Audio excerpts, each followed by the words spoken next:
Hello everyone and welcome to another episode of 804 Real Estate Live. I'm Kevin Randisi, Principal Broker and owner of 804 Real Estate, and this is our show.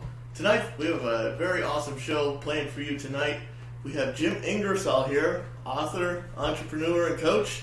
Jim, welcome to the show. Hey, it's good to be hanging out here in beautiful South Richmond tonight. There's nowhere else I'd rather be than talking real estate. Awesome. It's going to be fantastic for this Monday night.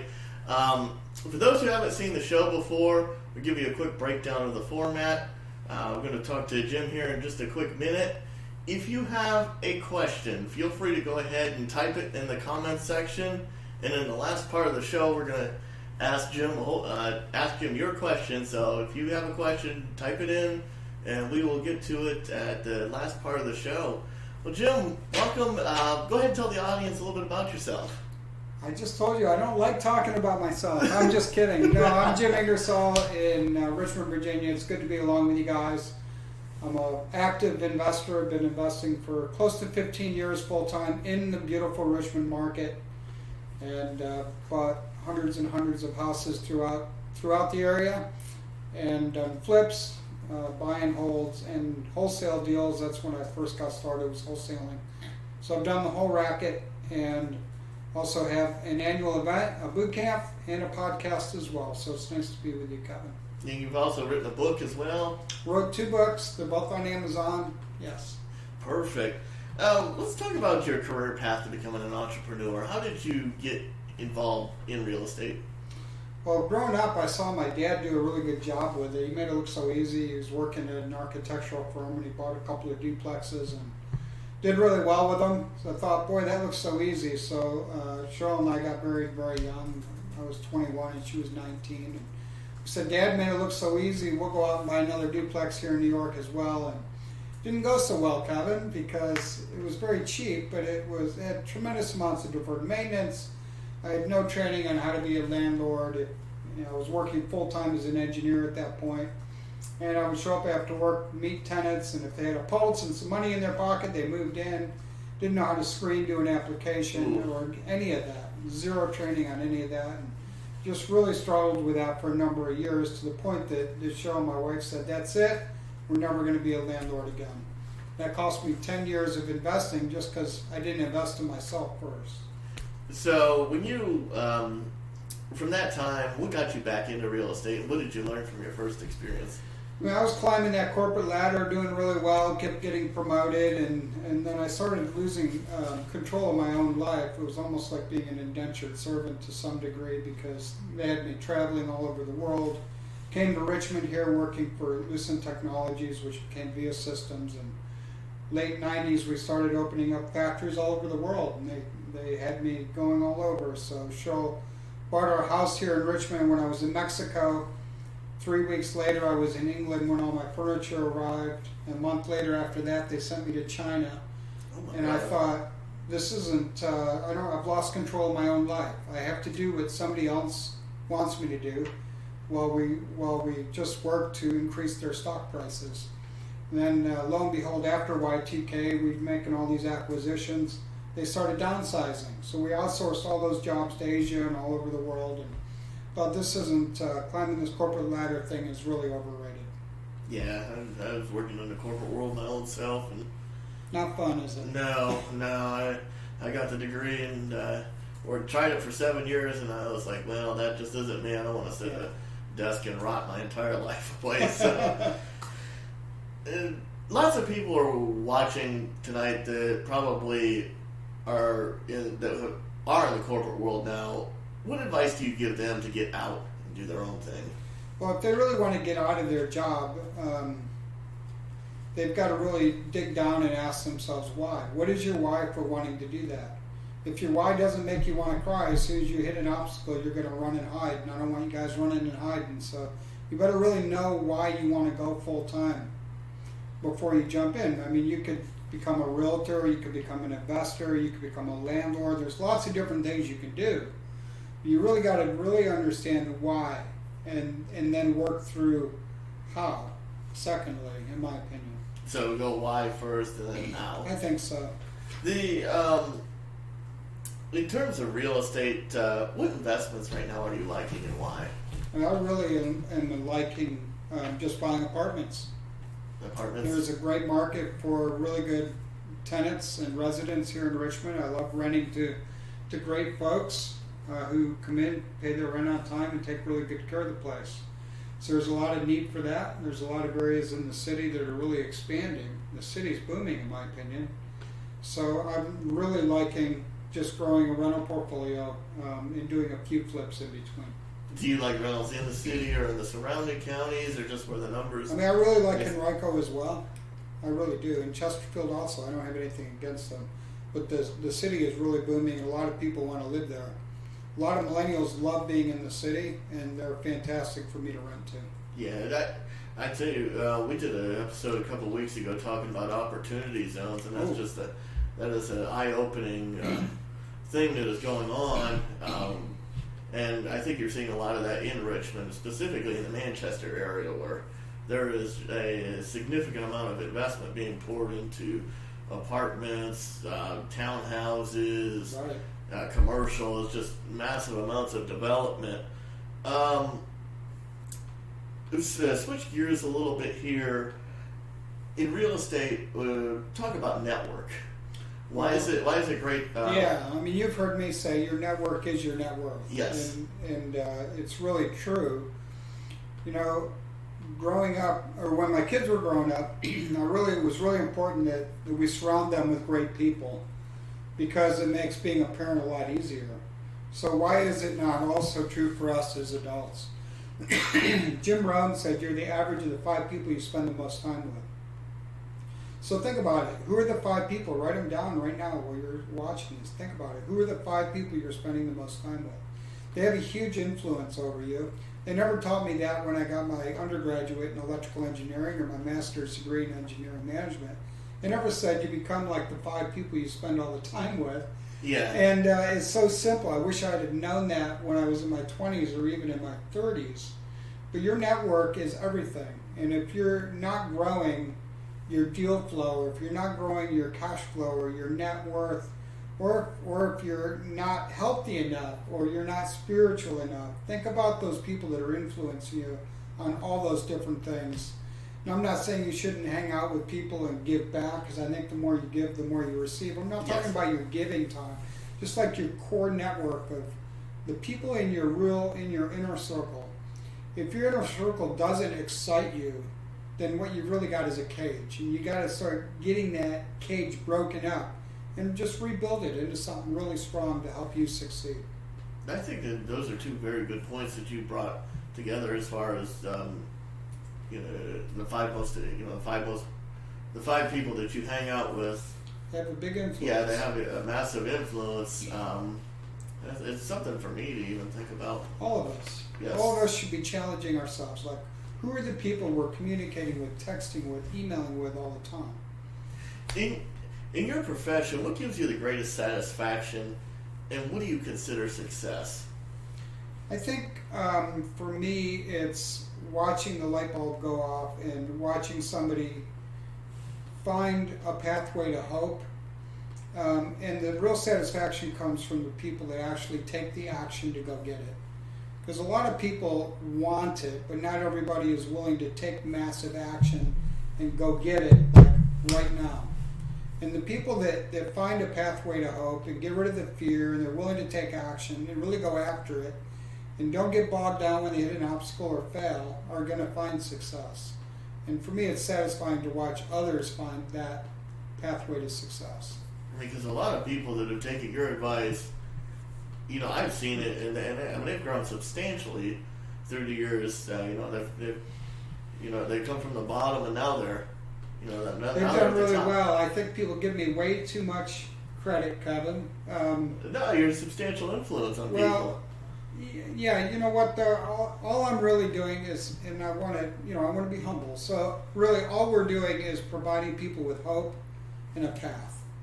And the people that go down the path and take the action, they're the ones who build their own success. And so I give the credit right back to them. And you've obviously talked to some of the folks that have found that, and it is very satisfying, and I'm excited for all those people.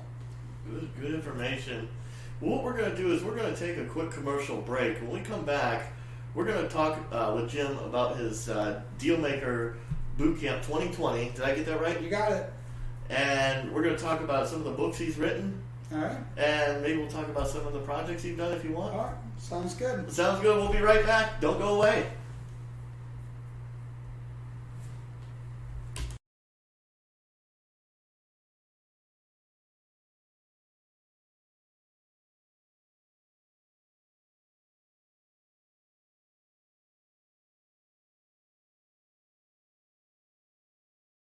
I'm Bethany Rolando, your RVA Realtor. Check out our show 804 Real Estate Live every Monday night on Facebook Live at 7 and every Wednesday morning at 5 a.m. right here on the CW Richmond.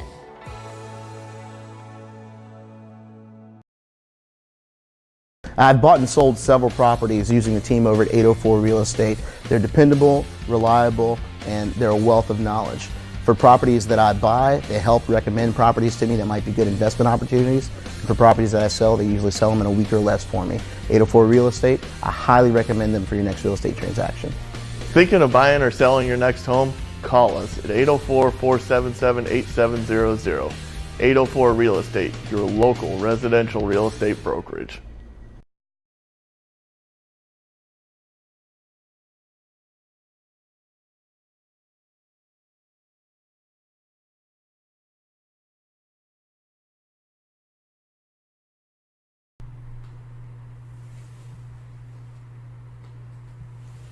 And we're back. Kevin Randisi, principal broker, owner of 804 Real Estate, here with Jim Ingersoll, author, entrepreneur, and coach. We were talking during the commercial break there about some of the challenges that you may have faced as far as flipping homes. Let's talk about flipping homes for a quick moment. Contractors. Okay. You work a lot with contractors. What advice do you give to maybe an investor that's starting out working with contractors? We've been really fortunate. I think we built a really good core team like 10 years ago for our contractors, and some of them we still work with today. So it really helps. And I think if you kind of take that long-term approach, like you really want to build a good team and provide a good working culture, you can kind of keep that crew together. But if you're looking for new contractors, I think if that's what your question is, I think it's great to challenge your network. Everything goes back to network for me. So Yes. Ask for referrals. When you guys see Kevin out in the city of Richmond, ask him for a referral. Realtors know everybody. They are connectors. We try. They are, man. I know. My son-in-law Luke is a realtor with One South, and all of the realtors in Richmond know everybody. You guys are massive connectors. So ask the realtors for referrals. Ask other investors for referrals. And find good contractors and understand, like, what is a Class A, what is a Class B, what is a Class C, what happens when a contractor is not licensed or doesn't want to pay his taxes or wants to get 50% of his money up front or doesn't show up for 2 weeks. Yeah. What are you going to do? I mean, you got to think through all of that stuff. There's a lot to it. It's not like it is on HGTV. And you should have all that in writing. Is that correct? I think you should have a good contractor agreement. Yes. Because because things can get out of hand. You do run into things like change orders and all that. Yeah, I think so. And if you guys want a documentation package for working with contractors, go to this website of mine, investingnownetwork.com/flipping, and you can download it right now. You'll have that. You'll have a contractor agreement, an indemnity contract. You're going to get information on insurance, and you'll get information on Class A, B, C, all the different types, all in one place. And we'll be putting that in the comments section here during the break. And then talking about flips, what are some of the big challenges? What are some stories that you could share with us? I mean, I've got lots of stories. You want snakes and bees and naked people? I mean, what do you want? No, I mean, there's a lot of people. Well, we've seen it all. Oh, we have my. seen it all. Fleas are the worst, by the way. But no, I mean, a lot of things can go wrong. It is a risk business. I would say flipping houses is the riskiest thing you can do in real estate.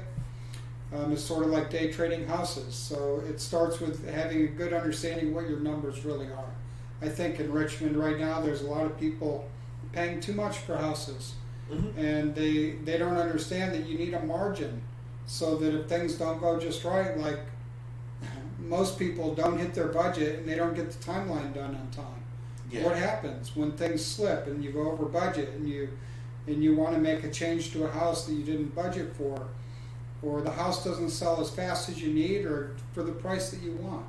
So I think it starts with understanding, like, how much will the house sell for when you're done, the ARV, the after repair value, Yes. and then what is your repair budget, and then from there you can calculate out a profit margin for yourself, and that is your max offer. You shouldn't go over top of that. Yeah, and I think I always tell people, I write lots of offers for my investor clients, and I say, well, it's not always wise if you're the highest offer and you win, because of the reasons that you I've tried to buy some of your listings and I get outbid, so I'm just saying. and some of the offers that I see come in, they're just eye-popping. Yes, I know. They think they're living in a reality TV world. Yeah, they watch it. They watch TV and they think it works. Just everything works on out, and that's right. Not the case. No, it's real money, and real mistakes cost a lot of money. So, talk about your 2 books that you've written. Okay. The first one's called Investing Now. Yes. And I just started writing when we had a really bad winter. It was a long time ago now, probably 8 or 9 years ago. And I just started writing, I started writing out case studies of houses I flipped in Richmond. That's on Amazon. And the second one is called Cash Flow Now. That's on Amazon as well. That one's more like a summary of different types of investing to get started with. So there's chapters on wholesaling, there's chapters on flipping, there's chapters on private lending, how to do equity financing, debt financing, just like a variety of different things that are available. Good. And we'll put links to those as Okay. well. And that's it. I'm not writing any more books. You don't want to write a third It's a one? lot of work to write a book. Well, from books to the Dealmaker 2020 session that you're having in February, is that what's the date? Dealmaker2020live.com. It's February 6th to the 8th. And it's going to be here in Richmond? It's in Innsbruck. Perfect. And we've got a bigger venue this year because every year we've been selling out, and we're on track to sell out again, even with a bigger venue. So I see the pictures. You have a lot of people that attend. And what types of things are covered in this particular? I've got really great speakers coming from all over the country. I've got people that want to speak here, that are good speakers that I can't always fit in. So it's gotten a lot of national attention. We have Who are some of them? And we've also got attendees coming. I mean, I've already got people registered to attend from Seattle, so it's a long ways away. Some of the speakers include H. Quincy Long, who's the founder of Quest IRA. Learning to use self-directed IRAs is a huge help to every real estate investor. We've got Walter Wolford, who's really great at creative deal structuring, is what he's going to speak on this year. Fuquan Bilal from New Jersey is going to speak on non-performing notes. And then we got Mary Hart, who's an attorney. And then I got Chandler George coming from Dallas, is going to speak on self-storage, which I've never done. It's brand new. He's a great guy. He's used to be a chiropractor. David Phelps is a former dentist, who's going to be our keynote.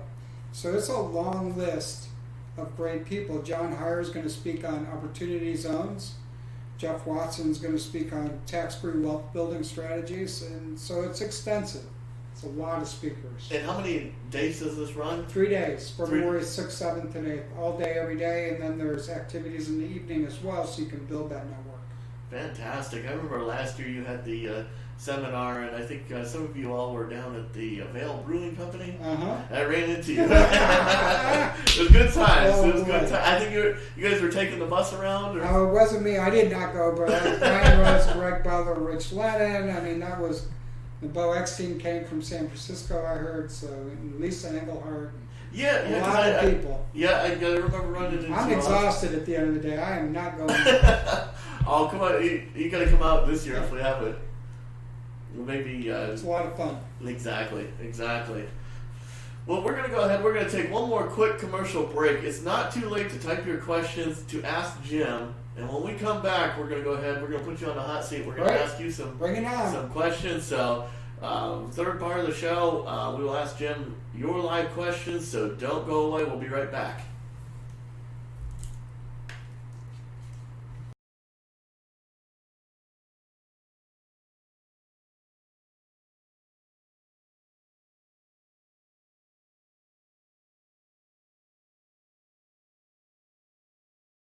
I'm Bethany Rolando, your RVA Realtor. Check out our show 804 Real Estate Live every Monday night on Facebook Live at 7 and every Wednesday morning at 5 a.m. right here on the CW Richmond. I've bought and sold several properties using the team over at 804 Real Estate. They're dependable, reliable, and they're a wealth of knowledge. For properties that I buy, they help recommend properties to me that might be good investment opportunities. For properties that I sell, they usually sell them in a week or less for me. 804 Real Estate, I highly recommend them for your next real estate transaction. Thinking of buying or selling your next home? Call us at 804-477-8700. 804 Real Estate, your local residential real estate brokerage. I'm Bethany Rolando, your RVA Realtor. Check out our show 804 Real Estate Live every Monday night on Facebook Live at 7 and every Wednesday morning at 5 a.m. right here on the CW Richmond.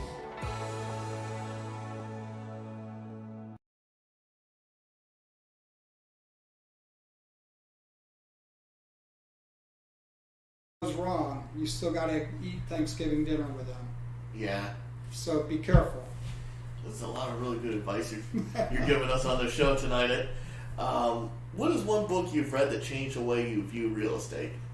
Well, I read constantly, so I have read so many books it makes my head spin. Not only that, but I also listen on Audible, so I'm usually reading one and listening on audible.com as well. I mean, some of the books that had really big influence on me early on were like Robert Kiyosaki's Rich Dad, Poor Dad. That's a book that created a mindset shift in my head. That's one that comes to mind for sure. You mentioned you love investing in residential real estate. Have you ever invested in commercial before? I mean, not as far as like an assisted living or a giant office building, though I have done office buildings and I once owned a laundromat for a day or two, but a little bit here and there, but not a lot. I would like to. Trying to find some multifamily. If anybody knows a good multifamily in Richmond that's available, PM me. I'd like to buy it. I just saw one that was it's under contract now, but it was one in Jackson Ward that went. I thought it was a really fantastic deal. It looked like it was undervalued by about $50,000-$60,000. There you go. Let's see. Let's talk about. Did we do this one? Some people have high expectations when first starting to flip homes. What do you feel is a good profit margin on a first-time flip? How about if you don't lose money? Is it a good learning experience? Good start. I mean, think about all the things that have to go right in order to pull this off. I said it's like day trading houses. I mean, it really is. Because you're going to buy a house today, and then 3 months from now, it's got to be worth X amount more in order for you to get paid. And you get paid last as the flipper too. Remember, the realtor that sold you the house gets paid, the contractors, the utility company, the tax people, everybody else, but the investor, the flipper, gets paid last. Exactly. And if there's no money at the end, you too will be hurting. Yeah. And let's see. What, in your opinion, are hot areas in Richmond? Yeah, there's so many in the city, don't you think, Kevin? Oh, you yeah. mentioned Manchester. Scott's Addition. Scott's Addition's red hot. I think most of the city's hot. I mean, I can't believe what's happened in the north side. I still can't even hardly believe what happened in Churchill. So look at like right near where we are right now, the South Richmond. Yes. Up and down the Midlothian Turnpike corridor to Hall Street. It's shocking to me. Well, you've got Rosie's that just opened up. I saw that when I came by. I've gone down there and lost a few dollars. Yeah? Hanging out at Rosie's? No, really, it's hard to believe. And then just think about the Manchester area. I mean, when I was wholesaling houses there 10, 12, 13 years ago, I was practically getting carjacked. I'm not exaggerating. The north side, I mean, I walked in and people were like vagrants are doing drug deals on Barton Avenue. Oh my God. Inside of houses. So things have changed. Gentrification has really taken Richmond by storm. Yeah, and I think it's a fantastic thing too, because you're I do seeing too. all these areas come back. You know, Yeah. 20, 30 years ago, you wouldn't even Right. dare think about turning down this street or Right. turning down that street. Now they're beautiful. Do you ever recommend purchasing for sale by owner? Yeah, I'd like to buy it for sale by owner. Sure. Anybody you can reach out to and make a deal direct is always good. And as a direct investor in real estate over the past 15 years, what cycles, trends have you seen in the Richmond real estate market? I mean, I went all the way through the economic downturn. So I've been through it and I survived. A lot of people did not. Yeah. So we'll see. I mean, we were talking about that before we hit record tonight. At some point, it's got to reset a little bit.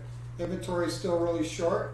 Stuff's still selling fast, and still seems to be going up a little bit. But at some point, that's got to shift a little. I'm going to ask you one last question. Uh-huh. Looking in your crystal ball, 2020, 21, 22, 23, what do you see for the future of real estate in terms As far of... as like prices, Well, yeah, as far as market activity, do you see prices continuing to no. go I mean, up, at or some do you point, think- it's got we got an inverted curve right now, but you know, the Fed's got the rates really low and inventory is low. No, at some point, it's got to topple over, and we'll have 2.0 is what I'll call it. Opportunity 2.0. Yep. Do you think it'll be like the opportunity we had? I can't imagine it'll be that bad. I don't think so either. I think you will see a little bit of a slowdown. Well, you know, unemployment just came out today, 3.5%. That's Lowest it's been in 50 years. That's It's really crazy, good. right? That's really. So all those factors, but yet our national debt's really high. We got a student loan bubble, consumer debt's super high. So Yeah, that student loan. be ready. Yeah. Yeah, I would think it's a great time to plan and prepare, because eventually you want to be ready. And I had David Phelps on my podcast last week. He said, have some black powder, he said. Black powder means, you know, liquid assets you can get to pretty quick, or just cash on hand, because you're going to want it eventually. Good information. Mm-hmm. Good information to have. Well, thank you so much for Yeah. joining us tonight. It's fun. We're going to go ahead. We're going to sign on out for tonight. For those that are watching us on Facebook Live tonight, we say good night. And for those that are watching us at 5 a.m. on the CW Richmond, we say thank you very much for tuning in. Hope to start your day off great. And in any and all cases, we say take care of yourself and each other. Have a good one.